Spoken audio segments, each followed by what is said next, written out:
Ini kondisi seorang ibu yang mengalami operasi pengangkatan rahim pada saat sesar. Jadi pasien ini waktu operasi sesarnya, dokternya mungkin tidak melihat bahwa kondisi plasenta itu ari-ari ya, yang muncul kalau setiap kali hamil ya. Muncul ternyata nembus ke dinding rahim ibunya, jadi namanya itu plasenta akreta yang tidak bisa dilepaskan. Jadi kalau tidak bisa dilepaskan ya kita jangan beresiko untuk mencoba melepaskan, lebih baik langsung angkat rahim secara utuh. Nah ini waktu sesar baru dicoba melepaskan. Dicoba itu artinya kita tidak tahu bahwa itu akreta kan. Kalau akreta ya jangan coba-coba dilepas ya. Nah ternyata begitu dilepas perdarahannya hebat sekali. Ini ibunya sampai masuk ICU katanya gitu ya. Dan waktu itu jelas tidak ada siap timnya, kemudian darah juga tidak siap ya. Dan akhirnya diputuskan karena perdarahan, akhirnya rahimnya diangkat. Tapi karena emergensi diangkatnya separuh rahimnya itu ya. Ya berarti masih tersisa, ini adalah mulut rahim. Dan bagian di bawah antara rahim dan mulut rahim itu namanya isthmus. Isthmus itu bagian di antara badannya rahim sama mulut rahim. Nah itu yang masih tersisa. Dan ini keluhan ibunya nih ada perdarahan lagi gitu loh, tanpa dijelaskan ya.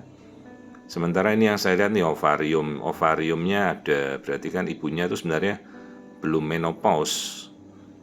Istilah menopause itu adalah berhentinya haid dengan berhentinya hormon. Berhenti hormon artinya kan kalau kita benar-benar sudah tidak ada hormon. Nah ternyata ini kan ovarium masih sehat ya, artinya ditinggalkan.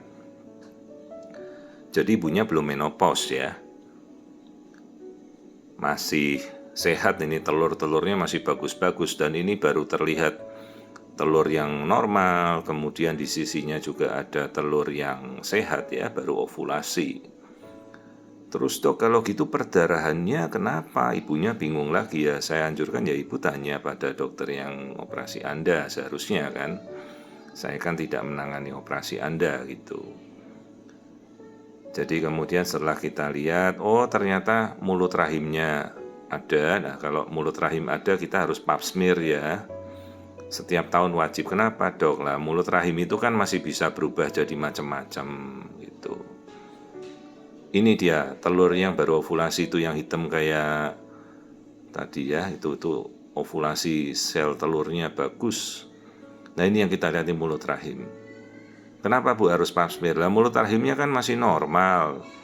Tetap wajib di pap smear karena bisa berubah jadi macam-macam tuh, maksudnya infeksi lah, termasuk kanker serviks itu juga bisa berubah ya di masa depan.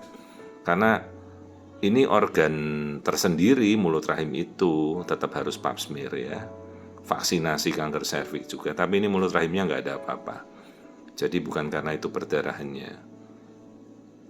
Terus nah kita lihat baru saya kira kan ibunya diangkat rahimnya total, ternyata oh hanya subtotal, artinya di atasnya mulut rahim itu masih ada sisa. Nah itu yang bolong-bolong itu sisa dari rongga rahimnya. Jadi kalau rongga rahim masih ada sedikit ya dok, tidak diangkat semua, berarti saya masih bisa keluar haid dikit-dikit. Iya betul, makanya kadang-kadang ibu ada keluar darah seperti haid ya wajar. Jadi untungnya tidak ada perdarahan apapun. Jadi ini hanya suatu reaksi hormonal kembali karena masih ada rahim dan selaput lendir rahimnya, namanya endometriumnya masih ada, itu yang hitam dan garis putih itu selaput lendir rahim. Jadi mulut rahimnya ini masih utuh. Jadi karena mungkin kasusnya emergensi ibu darurat kan, kalau mungkin ngangkat rahim terlalu lama total seluruhnya, jadi yang dipotong separuhnya rahim saja, sisa mulut rahimnya masih dibiarkan biar perdarahannya itu segera cepat teratasi ya, gitu maksudnya dokternya. Cuma harus kita jelaskan, Bu, kalau ibu masih punya sisa mulut rahim dan rongga rahim sedikit, itu artinya ibu masih bisa ada haid loh. Jangan nanti bingung kalau ada darah keluar dikira perdarahan, tidak. Jadi itu masih bisa kadang-kadang ikut siklus menstruasinya kita, ya, apalagi kedua indung telurnya masih bagus gitu. Dok, bisa punya anak? Ya enggak bisa, rongga rahimnya sudah diambil kan. Ya, tapi nanti kalau setiap haid kadang-kadang dia keluar itu wajar ya. Dan harus waspada dengan pap smear, karena sampai usia berapapun sejauh mulut rahimnya masih ada, ya dia tetap bisa berubah ya.